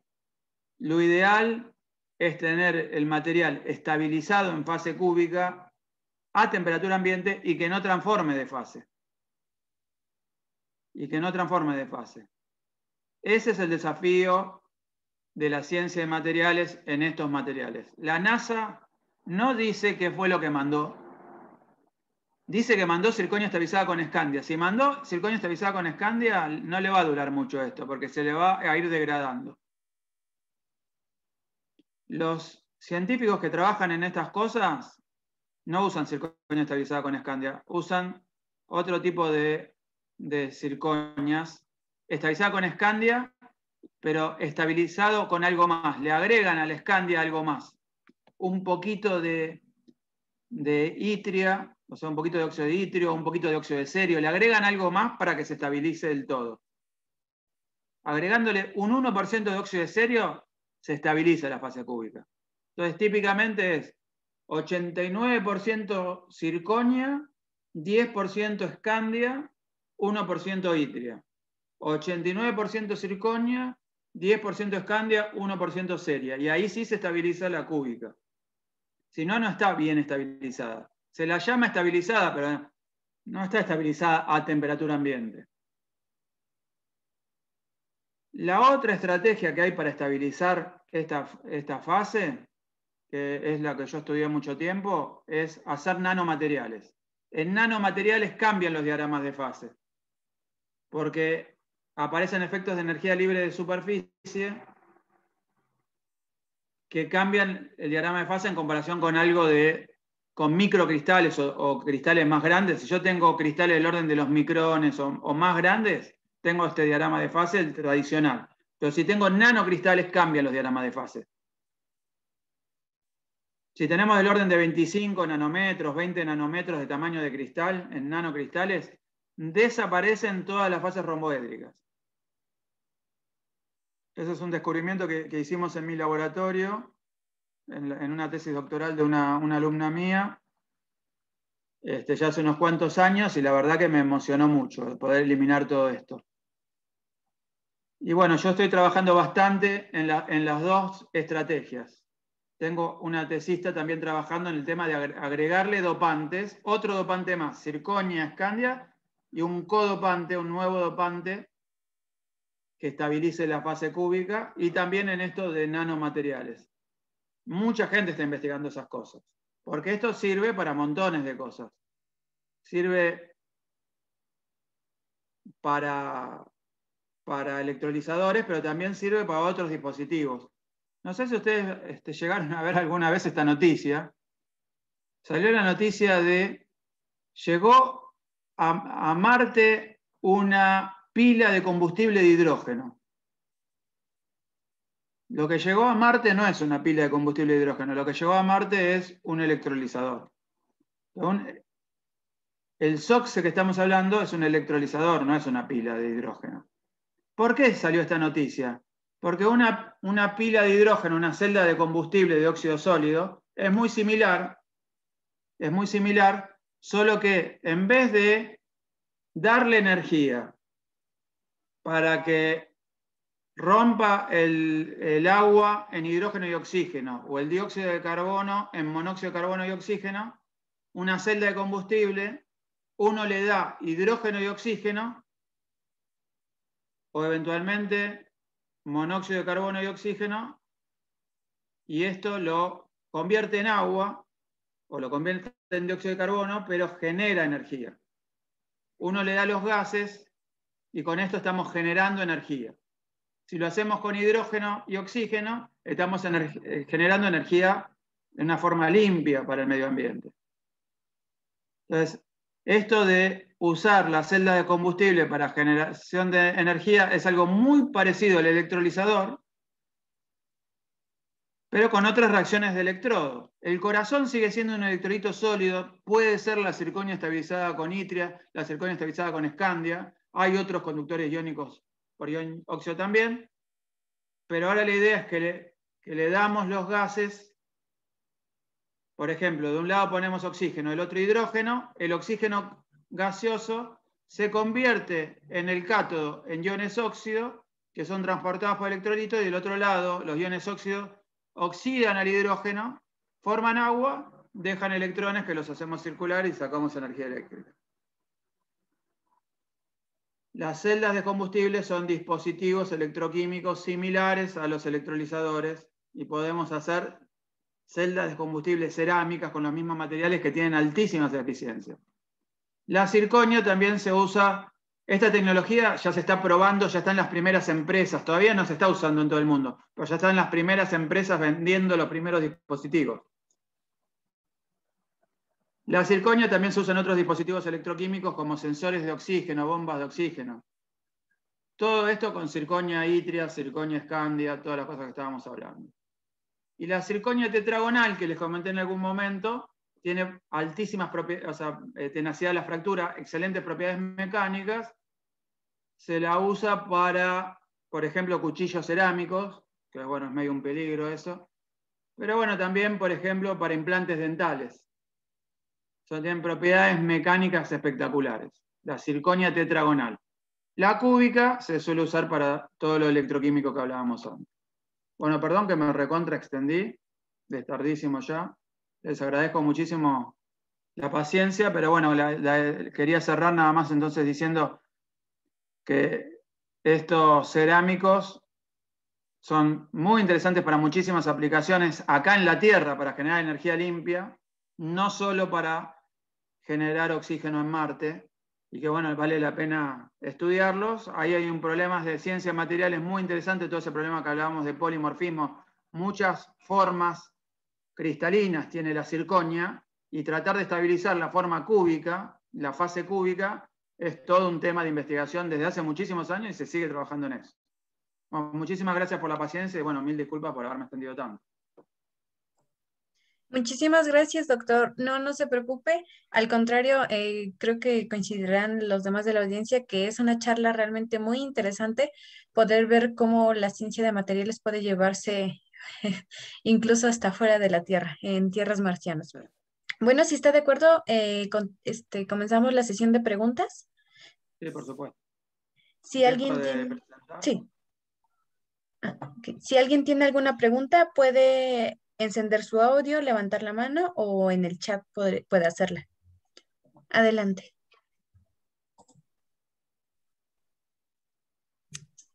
Yo tengo una pregunta, doctor. Si se escucha así, ok. En de la circonia estabilizada con escandia nos menciona que al pasar a la fase cúbica y de regreso a una temperatura ambiente, pues obviamente el material se va a degradar, ¿no? Más o menos, digamos, entre estos saltos, ¿cuánto sería el tiempo útil en la aplicación del material? Por ejemplo, y digo, tal vez un aproximado, una semana, un mes, un día. La verdad que yo ese dato no lo tengo, sería bueno tenerlo, es una muy buena pregunta. Tal vez la NASA mandó ese material y aguante los años que quiera que aguante. Yo la verdad que sospecho que mandó el material modificado. Sospecho que mandó el material con serio. O sea que es yo creo que mandó zirconia, escandia, ceria, pero no lo pude verificar. Tampoco pude encontrar qué tienen los electrodos. Pero juraría que la NASA sabe bien todos estos temas. Porque, bueno, aparte de los que lo hicieron, son una empresa que se dedica a estas cosas y se lo vendió a la NASA. Entonces, yo juraría que lo modificaron para que sea mucho más estable. Pero, o sea, el tema es que aparte se va a ir degradando con el tiempo, se va a ir rompiendo de a poco y también va a ir bajando la conductividad. Porque a medida que se vaya rompiendo van perdiendo contacto los granos. Yo creo que va a ir perdiendo performance rápidamente, pero qué tan rápido la verdad no sé. Yo me imagino del orden de los meses, pero la verdad que, soy sincero, la verdad que no lo sé, tendría que averiguarlo eso. Es una muy buena pregunta. Ok, muchísimas gracias. Y otra así muy pequeña, nos comenta también que existen pues, membranas de polímeros para la cuestión del electrólisis, que obviamente pues, no se van a mandar allá por las temperaturas, ¿verdad? Y concuerdo con eso. Pero su funcionamiento es muy parecido al que nos comentó. Con la diferencia que ahí tiene otro ion, ¿no? O sea, lo que se mueven son hidrógenos. Son membranas de transporte protónico. O sea, se mueven protones, sería hidrógeno más, digamos. Entonces es parecido, pero con otras reacciones de electrodo, porque, bueno, se transporta otro ion. Pero es una idea similar, ¿no? Típicamente, o sea, se llama nafión el material que se usa como polímero o conductor, y los electrodos que se usan son en general de grafito con platino. Generalmente se necesita bastante platino y son bastante caros eso. Típicamente, seguramente ha avanzado mucho también esa tecnología. Así que a lo mejor está desactualizado lo que estoy diciendo, pero típicamente el problema de esa tecnología es el costo, porque típicamente, por lo menos históricamente, siempre precisó platino en cantidades importantes. Ok, doctor, muchísimas gracias por su presentación, estaba muy interesante. Muchas gracias, Omar. De acuerdo. Dulce, adelante. Sí, gracias. Buenas tardes, doctor. Antes que nada, agradecerle por esta plática tan nutritiva que nos ha proporcionado el día de hoy. La verdad es que yo creo que a muchos de nosotros que estudiamos la ciencia de los materiales nos abre ampliamente el conocimiento. Solo tengo una pregunta. Hablaba sobre transformar el dióxido de carbono al oxígeno, liberándonos del monóxido. ¿Qué pasaría con el monóxido que se va a la atmósfera? ¿Cuál es la secuencia que sigue de este? ¿Solo se libera o tiene alguna repercusión? Eso sería todo, doctor. Muchas gracias por la pregunta. Bueno, muchas gracias por el comentario que hizo. Me alegra que les interese la charla. Yo no sé muy bien ustedes en qué materiales investigan. A lo mejor algunos de ustedes trabajan en cerámicos, otros en otros temas, o a lo mejor ninguno trabaja en cerámicos. Pero bueno, ojalá les resulte interesante. El tema de polimorfismo se da en muchísimas áreas, por eso me gustaría que, bueno, tal vez ustedes ya le prestan atención, pero si no habían escuchado mucho de hablar de polimorfismo de distintas formas cristalinas, les recomiendo que lo estudien porque hay en todas las áreas, especialmente, por ejemplo, en el área de farmacias aparece mucho ese tema y es decisivo para que un medicamento funcione o no funcione si el compuesto que se supone que está tomando para curarse tiene la forma cristalina adecuada. Aparece en metalurgia, aparece en montones de casos, incluso en industria de alimentos, etcétera, etcétera. Así que o sea, me gustaría que tomen esa parte, además de los cerámicos, que bueno, que a mí me gustan mucho. Y con respecto a su pregunta, hasta donde yo pude entender, en Marte simplemente lo están liberando a la atmósfera. Si no, igualmente hay estrategias o sea, materiales que podrían capturarlo.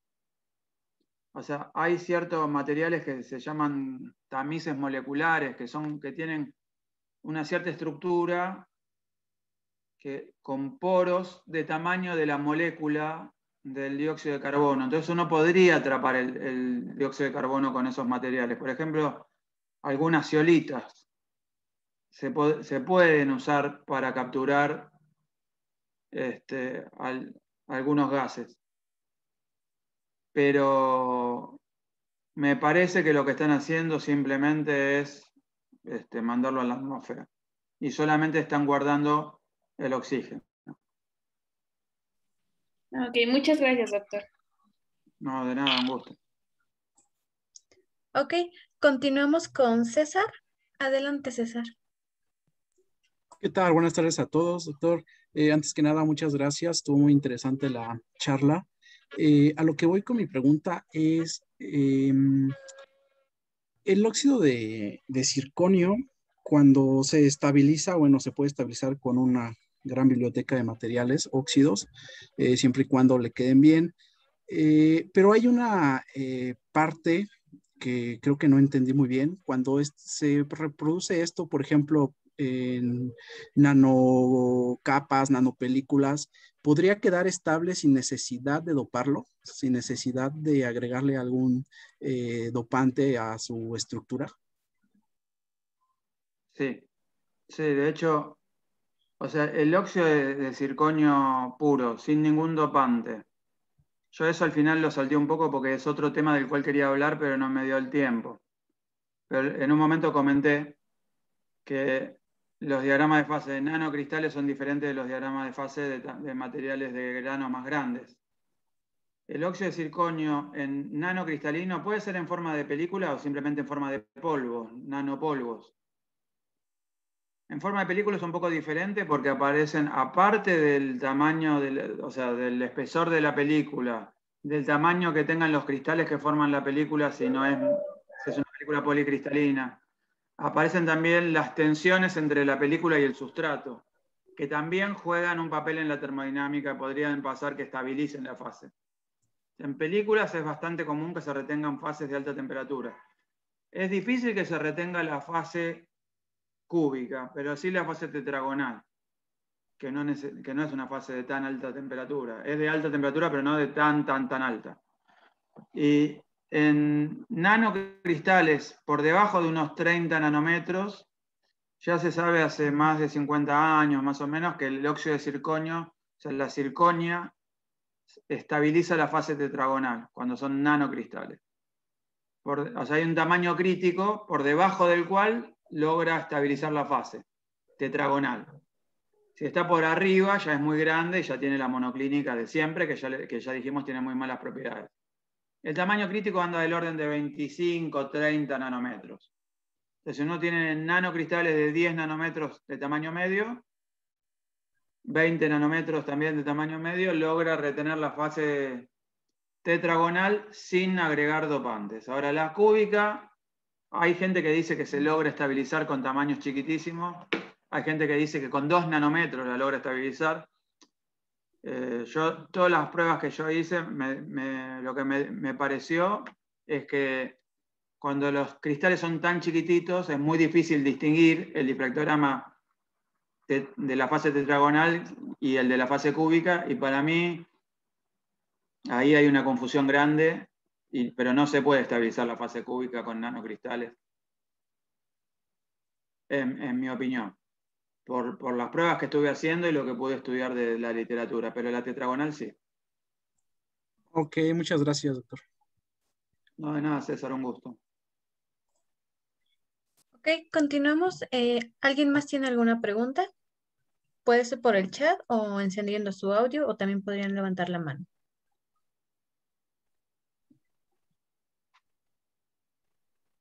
Ok.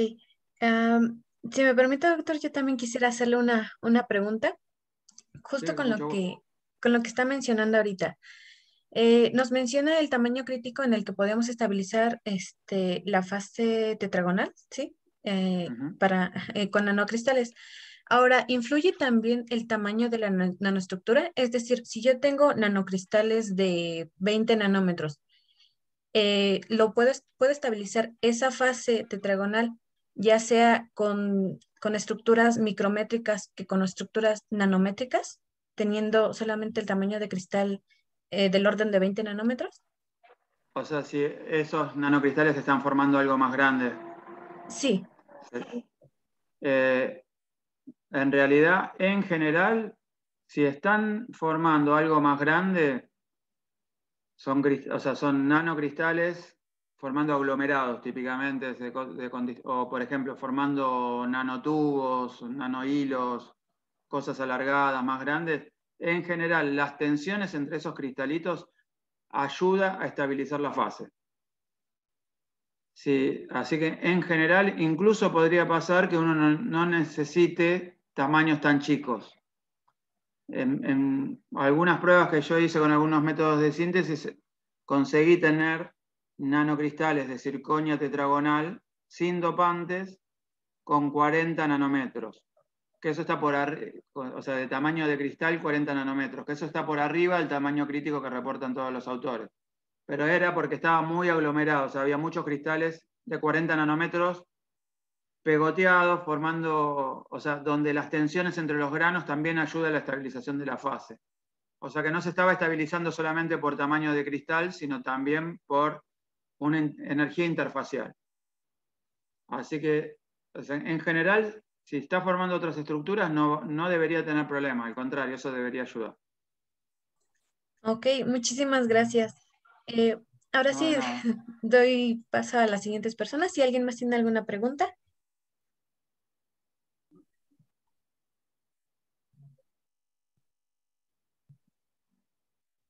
Ok, parece que ya no hay más preguntas, doctor. Pues me queda más que agradecerle enormemente por tan interesante charla. Muy emocionante los videos que nos mostró definitivamente y motivacional para ver que toda la investigación que hacemos cada quien, que es muchísima, pues lo podemos ver aplicada, ¿no? Y en algo tan importante como es pues sí, llevarla incluso fuera de la Tierra.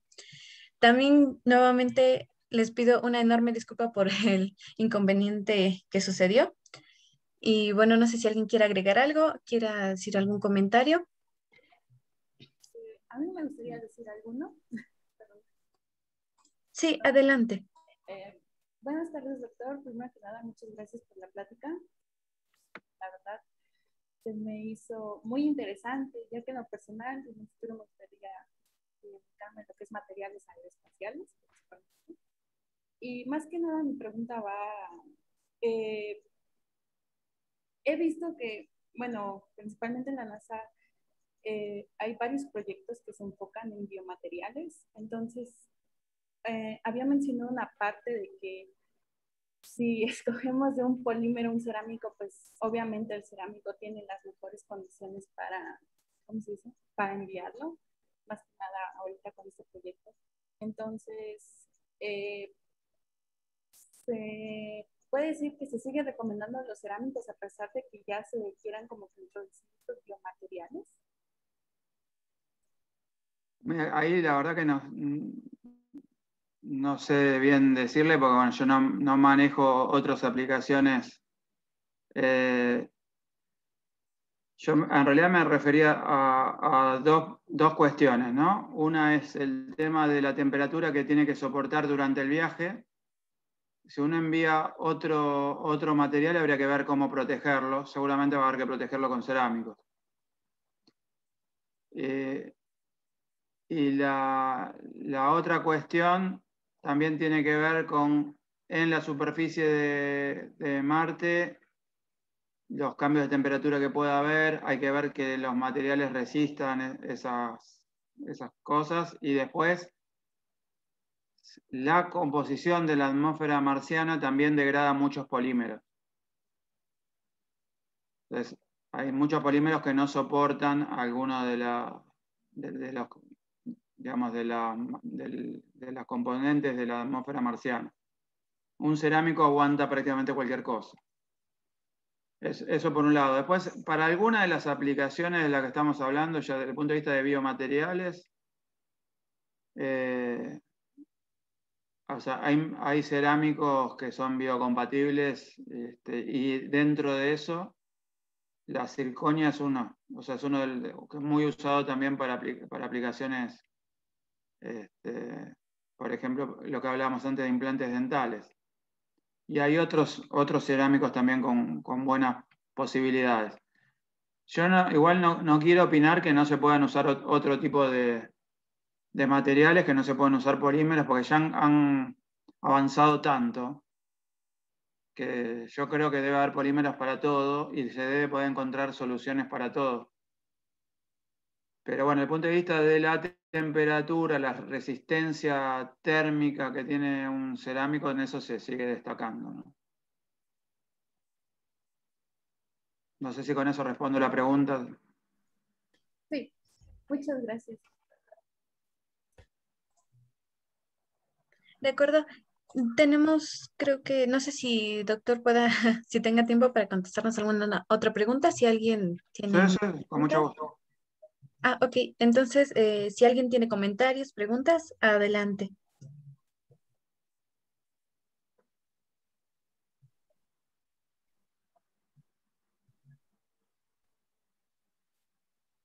Yo un comentario que tengo es que estoy, la verdad, muy contento de compartir esto con ustedes y muy agradecido por la invitación, Claudia.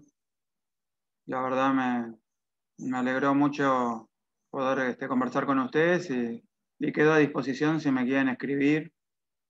Siéntanse en confianza de escribirme cuando quieran. No, para mí no es molestia, lo que sí, si ven que no respondo, insístanme, porque no es que no quiera responder, sino que a veces recibo muchas cosas y a veces se me escapa algunos mails sin responder, perdón. A veces me olvido también, ¿no?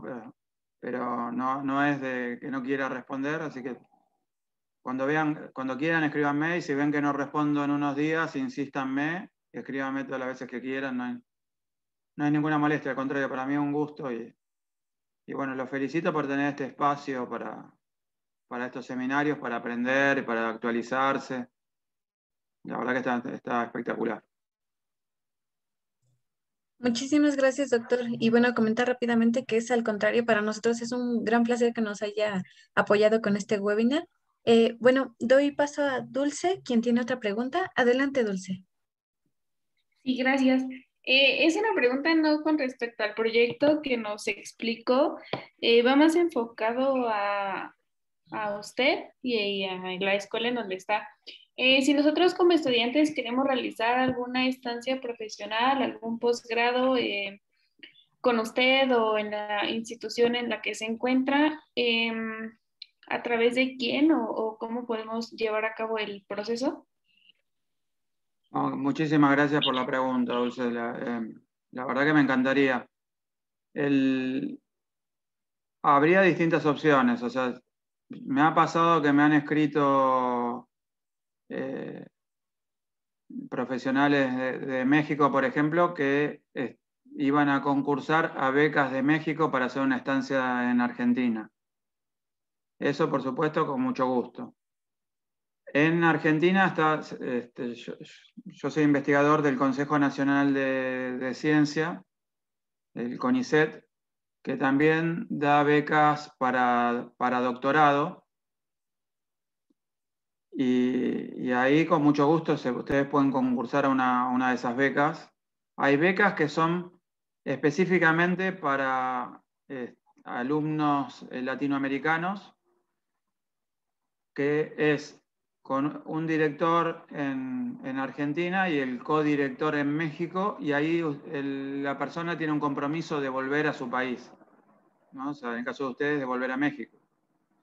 Ahora, también pueden concursar por las becas comunes en pie de igualdad con cualquier argentino, y si sacan la beca común no tienen ninguna obligación de volver a su país ni nada. Así, por supuesto, uno siempre quiere volver al país de uno, pero en el caso que ustedes quisieran seguir un tiempo más, no tienen por qué volver inmediatamente, o si quieren ir a otro lugar y después volver a su país, pueden hacer lo que ustedes quieran, ahí no hay ninguna obligación. Y eso es en igualdad con cualquier argentino que esté participando. De hecho, en la última convocatoria que presentamos alumnos para venir a mi laboratorio a trabajar con colegas míos o incluso conmigo,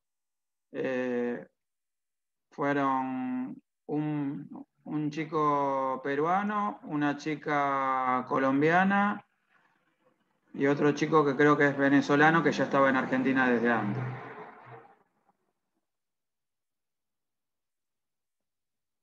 Así que están invitados. El próximo llamado de este organismo del CONICET típicamente es en agosto o septiembre y es para comenzar dentro de un año, en abril del año que viene. Ahora igualmente está todo muy complicado porque, por ejemplo, estos alumnos, había uno que ya estaba en Argentina, pero los otros dos no están pudiendo venir a nuestro país por todos los problemas de la pandemia. Pero bueno, igualmente ya ganaron la beca y el Consejo Nacional de Ciencia les va a mantener la beca y les va a contar como inicio de beca el momento en que ingresen al país. Así que bueno, van a empezar más tarde, pero por lo menos no van a perder meses o años de beca. Son becas por 5 años. Acá típicamente nadie hace maestrías. Uno pasa de licenciaturas o de ingenierías directamente al doctorado.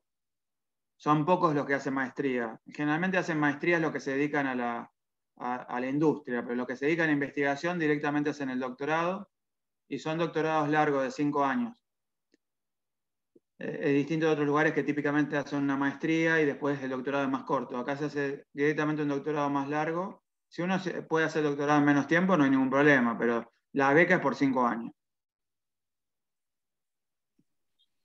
Sí, muchas gracias, doctor, por la información y pues nuevamente agradecerle. Bueno, yo actualmente estoy trabajando con materiales cerámicos, en específico circonia, para aplicaciones odontológicas. Entonces, Bueno. El saber ahorita esta información que usted nos ha proporcionado y el amplio campo que tiene la circonia, pues es más fascinante. Entonces, nuevamente le agradezco la información. Excelente, Dulce. Nosotros, de hecho, en mi laboratorio y yo mismo estamos colaborando, asesorando, ya que nosotros sabemos mucho de circonia, a una empresa que se está iniciando justamente en estos implantes dentales que le mostraba. Y bueno, estamos asesorando a una empresa que, bueno, no sé si ustedes dicen también una empresa que se está incubando, o sea, se está formando y la está sosteniendo una fundación de nanotecnología que tiene mi país. Así que bueno, ya están por salir así a la sociedad con los productos que desarrollaron. Y bueno, nosotros estuvimos ayudando un poco, asesorando con las fases presentes en los materiales que ellos están estudiando.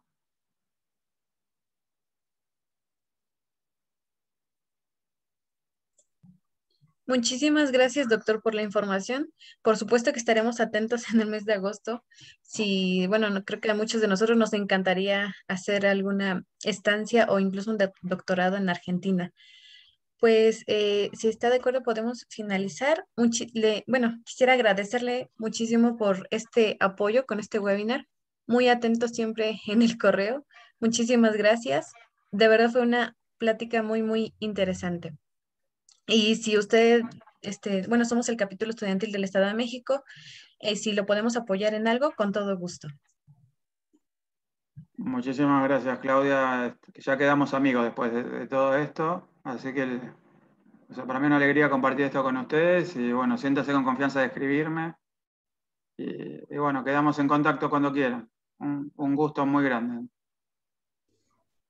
Igualmente, un gran gusto conocerlo, doctor, y muchas gracias a todos también por haber participado en el webinar. Ahí estoy teniendo un poco de problema con mi audio, pero muchísimas gracias. Hasta luego y hasta pronto, doctor. Muchas gracias, Claudia. Muchas gracias a todos. Es un gusto grande. Muchas gracias. Igualmente, buena tarde. Muchas gracias. Gracias a ustedes. Gracias. Espero conocerlo personalmente algún día cuando pase todo esto. Claro que sí, doctor. Claro que sí. Claro que sí. Aquí estaremos. Bueno, hasta pronto.